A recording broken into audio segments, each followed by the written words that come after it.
Google సంస్థ ద్వారా నిరుద్యోగులకు ఉపాధి అవకాశాలు కల్పనకు శ్రీకారం చుట్టనున్నారు. ఎమ్మెల్యే బొజ్జల సుధీర్ రెడ్డి స్పష్టం చేశారు. పట్టణంలోని పంచాయతీరాజ్ అతిథి గృహంలో ఎమ్మెల్యే బొజ్జల సుధీర్ రెడ్డి మీడియాతో మాట్లాడుతూ, కేంద్ర ప్రభుత్వం సహకారంతో ఆంధ్రప్రదేశ్కు మరో భారీ పరిశ్రమను ఏపీ సీఎం చంద్రబాబు నాయుడు, మంత్రి నారా లోకేష్ తీసుకుని రావడం హర్షించదగ్గ విషయం అన్నారు.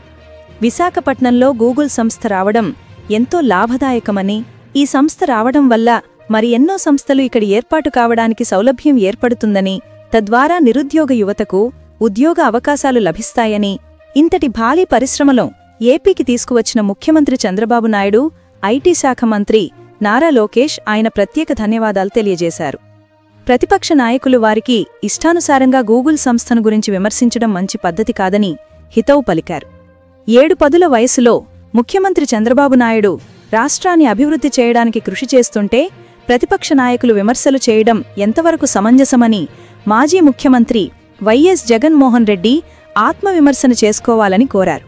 రాష్ట్రానికి మంచి జరిగేటప్పుడు ప్రతి ఒక్కరూ స్వాగతించాలని ఈ సందర్భంగా వైకాపా నాయకులకు శ్రీకాళహస్తి ఎమ్మెల్యే బొజ్జల సుధీర్ రెడ్డి తెలిపారు.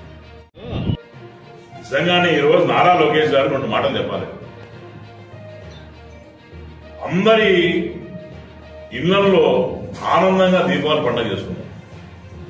మన పిల్లలతో పాటు మన ఇంట్లో ఉన్న బంధువులు, స్నేహితులు అందరూ కలిసి బ్రహ్మాండంగా దీపావళి పండుగ చేసుకున్నాం.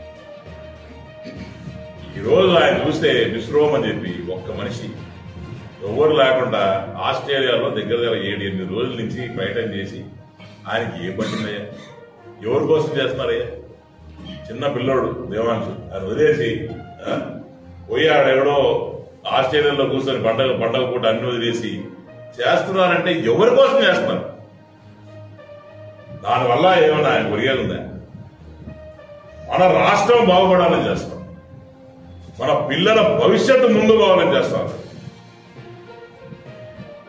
నిజంగానే ఆయన చూస్తే నాకు కూడా కళ్ళు చెప్పించాయి. ఎందుకంటే ఆ వయసులో నాకన్నా చిన్నోడైనా కూడా 2 చేతులు పెట్టి నమస్కరించారు ఆ అబ్బాయిని. ఎందుకంటే అటు పెద్ద ఆయన 7 పదుల వయసులో ఇంకా కూడా నాకేం తక్కువ ఉన్నట్టు పనిచేస్తామంటే పక్కన నారా లోకేష్ గారు మరి ఆయన ఫ్యామిలీని కూడా లెక్క చేయకుండా ఎక్కడో అట్ట వదిలేసి ఆయన మన రాష్ట్రం బాగుపడాలా, మనం అన్నిటికన్నా దేశంలో నెంబర్ 1 ఉండాలా, ఒక కొత్త క్యాపిటల్ అనేది క్రియేట్ చేయాలా అనే ఒక సంకల్పం ఇద్దరికి సార్ కావచ్చు, మా బాసు కావచ్చు, ఇద్దరికున్న సంకల్పం ఏ రకంగా ఉందో ఒక్కసారి ఆంధ్రప్రదేశ్ ప్రజలు అందరూ కూడా ఆలోచించాలి.